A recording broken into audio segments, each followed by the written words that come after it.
fact that the Internet gets around everything pretty transparently.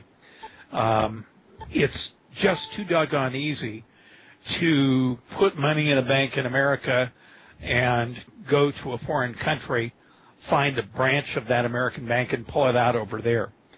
And by the same token, it's easy to move money into America. The wire transfer systems, that works to a certain extent, but physically going someplace. True, you have to get permission to leave the country, das Papier, but it's a little bit difficult. In terms of the IMF or World Bank putting on a special drawing right basket of currency approach and making everybody mark their currency to the basket when it comes to settlement of international debts, don't think that's going to happen because each of the players has their own preferred outcome. It would be like, what flavor of ice cream would it be if you wanted chocolate, I wanted vanilla, Groundrod wants orange sherbet, and Dale wants pomoni? I mean, that's kind of where we're at. And whatever that combination is, you might be able to call it ice cream, but it would sure be everybody. So I don't hold a lot of hope for special drawing right unless it were denominated largely in gold. But the problem with that, and the reason the Chinese would probably not go for it, is if there is any basis in fact to the rumors that much of their gold that they got from the West is tungsten and covered in gold. Interesting. Thank you very much. Yeah, I mean, it can't if I can. We're kind of in a box canyon, and I don't know if you've ever watched westerns, but a box canyon was where wild animals were rounded up into a canyon, which there was only one way out of, and that was through the gauntlet set up by whoever was doing the stampeding. And to a certain extent, the global financial system finds itself in a box canyon today because there's just very little in the way of ways to get out without somebody getting hurt. And what all the players are doing at the moment, they're all throwing in calls from the sidelines to the quarterbacks, and we've got 4 quarterbacks on the field. We've got the Middle East money, we've got the Chinese money, we've got the Russian money, we've got the Europe money, and then we have the U.S. money, and then we have the South American, and then we have the non-aligned. So I guess, arguably, we've got 8 quarterbacks on the field, if I counted that correctly, and everybody wants to run to a different goalpost. Well, that's turning into a pretty ugly football game. And do you remember, I forget which one it was. It was one of Robert Redford's movie. Wasn't Color of Money, but they were playing Tag War. Might have been Butch Cassidy. Anyway, they were playing Tag War, the exciting game without any rules. And it was just a game where you went in, sat down, played cards, and made up rules of the game as you sort of felt like. And you declared the rule, and then everybody had to play with it until they declared a different rule, and then you lost. And that's kind of where the world currency system is right now. Although the Bernanke and the cheering section down at the morgue and the guys at the IMF and the guys at the World Bank would hope that everybody believes there's love, peace, harmony, and that peace and prosperity are immediately around the corner.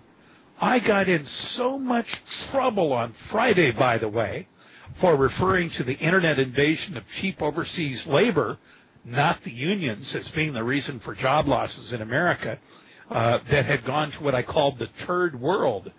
Boy, I got so many political correct police. Damn, they were just down my throat, dudes. They were like, you can't call it that. We all know it was the banksters that, well, of course we did. But I call it the third world because I sure as hell wouldn't want to go work there, even if you paid me $3 an hour. I'm sorry. I'd just as soon be out here in the middle of the beautiful outback. Thanks. Thank you. Yes. Thanks, George. Back to the free world. Dead Poet, you got a question for George? Yeah, hello, George. Nice to be having some financial pie this morning. Much pie. Much pie. It's good pie. Much to put a thumb in. Exactly. Cliff seems to think that one of the turning points for the dollar death will be when the U.S. dollar is actually removed as being the petrodollar. And I'm sure you saw the report by Goldman Sachs that stated, along with Libya, if one or more countries like Algeria or another, and that one particularly outputs 1.8 million barrels per day, if that failed, then the NYMEX prices would go to $2.20 a barrel. Now, with Saudi Arabia, next possible target for protest, could this be the mechanism for the world dumping the U.S. dollar as the petrodollar? Well, I think at that point is when the SDR crowd will stand up and say, see, this is our case for a market basket. We can't just trash the U.S. completely. And what would happen, the happy ending scenario would be the U.S. would slowly be phased out or down to at least parity with other countries of similar GDP to debt ratios, Greece, Ireland. Anyway, as that comes along, the hope would be that it could occur smoothly, but I'm skeptical that it would occur smoothly, and I think I would not disagree with Cliff's read of that at all. As I say, I tend to look at things. I look at the linguistics as a tool to better read markets. Cliff looks at linguistics as a science unto itself, and it's perhaps a little confusing when I'm trying to match it up with existing economic bodies in motion, if you will. Remember how physics works? A body in motion tends to continue in that direction, in that motion, until something comes along and breaks it, right? Well, by the same token, economies work that way. Currencies work that way. Hell, even political systems work that way. They work until they stop working. And so, yes, we could have the catastrophic end. And, yes, you saw where China is moving by the end of this year to only use its yuan for settlement of any international debts. So they're already moving in that direction. Essentially, China is saying, we're only going to recognize the Chinese currency by the end of the year anyway, so y'all might as well get on board with it now. That will put, it almost puts a sunset on how long the dollar can last. Great. Thank you for the answer to that. We also have another question from a forum member that actually sort of pertains to this. The last time we saw gas above 100 a barrel, or actually oil above 100 a barrel, the official unemployment rate in the U.S. was just a bit under 6%. Oil closed above 102 today, but actually I think this question came in Thursday. It was actually 104. But and the official nationwide unemployment is now 9%. Many analysts suggest that we're now starting that the U.S. and are now stating that the U.S. economy cannot sustain oil at current price levels for any sustained length of time. What is your opinion of A, the maximum length of time that our economy can sustain 100 plus oil, and B, at what price threshold will the economy tip over the edge and thrust urban areas in our country into an Egypt/Libya style unrest? Oh boy, that's like asking, all the horses have been driven into this box canyon I was talking about, and the cowboys are slowly riding toward the wild horses in the box canyon. At what point does one horse try to make a break for it? Can't tell you. I think that will be one of those discrete, as it happens kinds of things. Is there a peaceful work through?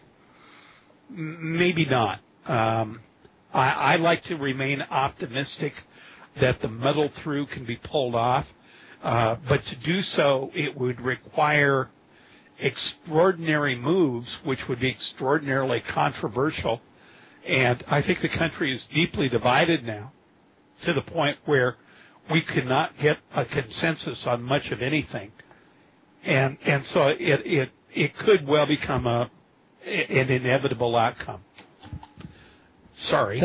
And where, Yeah, well, where it goes to the street is when when the standard of living for those already at the margin tips over. I've got 3 kids in their 30s, and all 3 at the moment are back working again. So I know from a personal standpoint, since I operate the National Bank of Dad, that things have improved a little bit in the secular economy. But have they improved enough? No. Are many of the jobs temporary? Yes. Are many of the jobs which will eventually be replaced by least cost workers in India? Yes, as soon as managements can figure out how to rearrange their business models to use cheaper labor, that, by God, will happen, and then we'll be back in the soup again. See, the problem with the silent invasion is once you go down that road, once you can plug in one person in India who will work for less than half the price of one person in the USA, you've effectively started gutting real productive jobs out of America. And that's been going on for 10 frigging years. What's happened now, we're not reading about revolution in India, but if we were to cut off U.S. business in India and started taxing overseas product at a rate sufficient to pay for our unemployment that results from offshores and job jacks, then India would also go up in flames. So you see the problem, as I say, we're in that box canyon. It's just a matter of the powers that be are all playing this running craps game of how can I win and screw everybody else? And that's where we are right now. We're in that last round of Texas screw 'em everybody. Thank you, George. Yes, thank you. Romans, thank you very much. Romans, can you ask a question of George, please? Yes, George. I have a kind of a two-pronged question here, and then possibly, depending on your answer, I may have a follow-up. With the mortgage fraud closure situation, it's kind of still simmering on the back burner.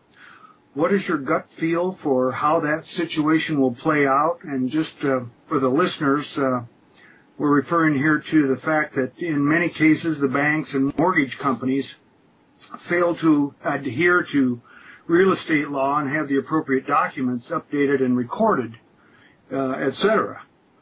In many cases, the documents were shredded by MERS, which is the Mortgage Electronic Registration System, and are gone forever. So the second part of the question, the first one was your gut feel on how this will all play out. The second part is, do you foresee a time when the majority of homeowners will just stop paying their mortgages as a conscious decision, since it is quite likely that if they pay their house off to the loan company might not be able to supply them a clear title? Yeah, that's becoming increasingly likely. There's actually action in 2 or 3 different states. One state is Washington State, where the real estate and bank lobby has been running around passing out favors, votes, promises,